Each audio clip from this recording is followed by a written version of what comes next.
হলদিয়া ভবানীপুর থানা এলাকায় Exide metal কারখানায় গেট অবরোধ করে শ্রমিক বিক্ষোভ। শ্রমিকরা সঠিক বেতন না মেলায়, কাজের নিরাপত্তা না মেলায় প্রায় 1200 শ্রমিক দিনভর বিক্ষোভ শুরু করে। বিষয়টি নিয়ে আইএনটিটিইউসির প্রতিনিধিরা ম্যানেজমেন্টের সাথে বৈঠক করেও সুরাহা মেলেনি।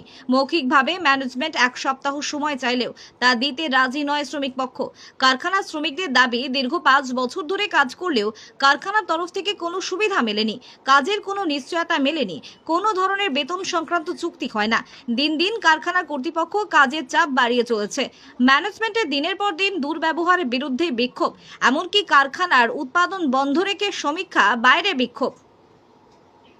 জাহাঙ্গীর বাদশা report, JB live news.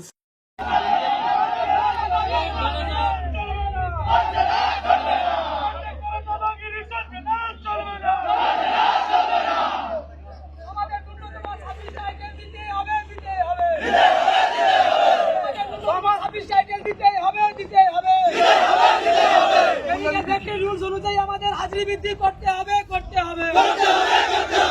Factory rules অনুযায়ী আমাদের আইডল বৃদ্ধি করতে হবে।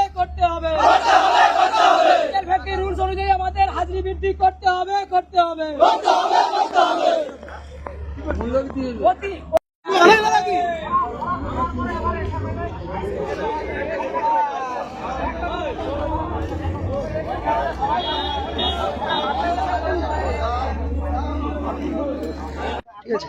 আমরা যে কাজ করি ওটা আনস্কিলের কাজ নয়। আজকে আমাদের গ্রুপের নাম দিয়েছে 1:39 আমাদের গ্রুপের নাম দিয়েছে, আমাদেরকে গ্রুপ দেখে ডিউটি আসতে হয়, ঠিক আছে।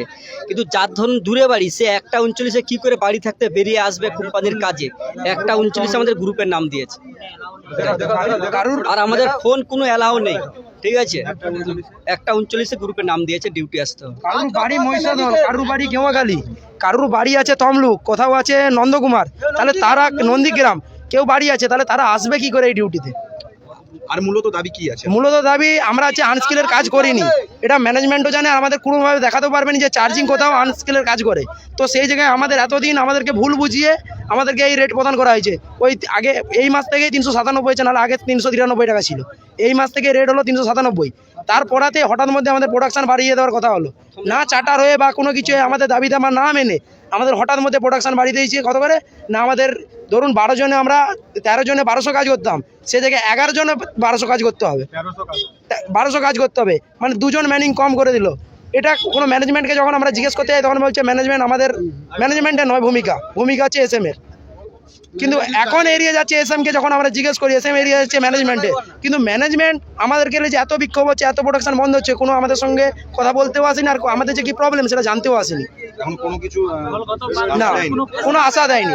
অত ধরুন গত বছর 6 মাস কাজ বন্ধ ছিল, তার তো আমরা কেউ আইটেলও পাই না, একটা পেজেনও পাইনি, তো তার জন্য পিএফের ঘরেও টোটাল টাকা দেয়নি। তো সেই অনুযায়ী এবছর যারা কাজে ধরুন ইএসআই থেকে মেডিকেলে ছুটি নিয়েছে, তারা সেই ফ্যাসিলিটিও ভুক্ত হয়নি। যখন কন্ট্রাক্টরকে বলে যে এর ফ্যাসিলিটি পাইনি, কোনো কিছু পাইনি, তাহলে আপনারা কিছু দেখুন, সেটাও দেখছেন আমাদের দিকে, ম্যানেজমেন্টও হাত সরে। তাহলে আমরা কি করব? আমাদের তো এই দিন মজুর, আমরা তো এখানে খাটলে আমাদের সংসার চলে। তাহলে এরপরে এই যে শীত চলে আসতেছে, অলরেডি ম্যানেজমেন্ট থেকে বলেছে যে প্রোডাকশন আমার হবেনি, তাহলে এই মাস থেকেই ধরুন, এই মাসের লাস্টের দিক থেকে বলুন, আগের মাসের প্রথম থেকেই, তাহলে আমাদের যে প্রোডাকশন হবেনি আগের বছরের যে মতন, যদি 6 মাস বন্ধ থাকে, তাহলে আমাদের সংসার চলবে কি করে? তাই জন্য আমাদের ন্যূনতম মিনিমাম 26টা আইটেল আমাদের দিতে হবে, যদি কাজ না হয়, কিংবা কাজ হলেও আমাদের 26টা আইটেল প্রত্যেক মাসে আমাদের দিতে হবে। এটাই আমাদের মেন দাবি। কারণ হচ্ছে এখানে টার্গেট এমনি বাড়িয়ে দিচ্ছে, আর এখানে কোনোভাবে কোনো শ্রমিকদেরকে ঠিকঠাকভাবে বেতন দিচ্ছে না, 26টা আইটেলও দিচ্ছে না। আজকের আমরা ওএমআই প্যাকিংয়ে আমরা প্যাকিং করি, আমরা প্যাকিং ডিপার্টমেন্টে আমরা হ্যান্ড প্যাকিংও করি এবং ওএমআই প্যাকিংও করি। হ্যান্ড প্যাকিংয়ে আমাদের হচ্ছে 120, 60, 70, 80 পরপর এরকম বাড়িয়ে যাচ্ছে, তার কোনো ডেভেলপ নেই, পরপর কন্টিনিউ বাড়িয়ে যাচ্ছে। এখন হচ্ছে 130 করে টার্গেট, প্লাস আমাদের ওএমআই প্যাকিংয়ে হচ্ছে আগে ছিল 300 এবং হাই হচ্ছে 700, সে জায়গায় করে দিচ্ছে। এখন বলতেছে আমাদের প্রায় প্রেসার বলতেছে 800 করতে হবে এবং ন্যূনতম হচ্ছে 400 করতে হবে। এইভাবে আমাদেরকে টার্গেট বাড়িয়ে দিচ্ছে, সুপারভাইজার প্রেসার দিচ্ছে, এইভাবে করতেছে। কোনো আমাদের এখনো পর্যন্ত সিওডি বা জয়েন্ট লেটার, আজকে আমরা 3-4 বছর কাজ করছি, আমাদের কোনো জয়েন্ট লেটার দেয়নি, আমাদের কোনো হচ্ছে এখনো পর্যন্ত কোনো ফ্যাসিলিটি দেয়নি। এই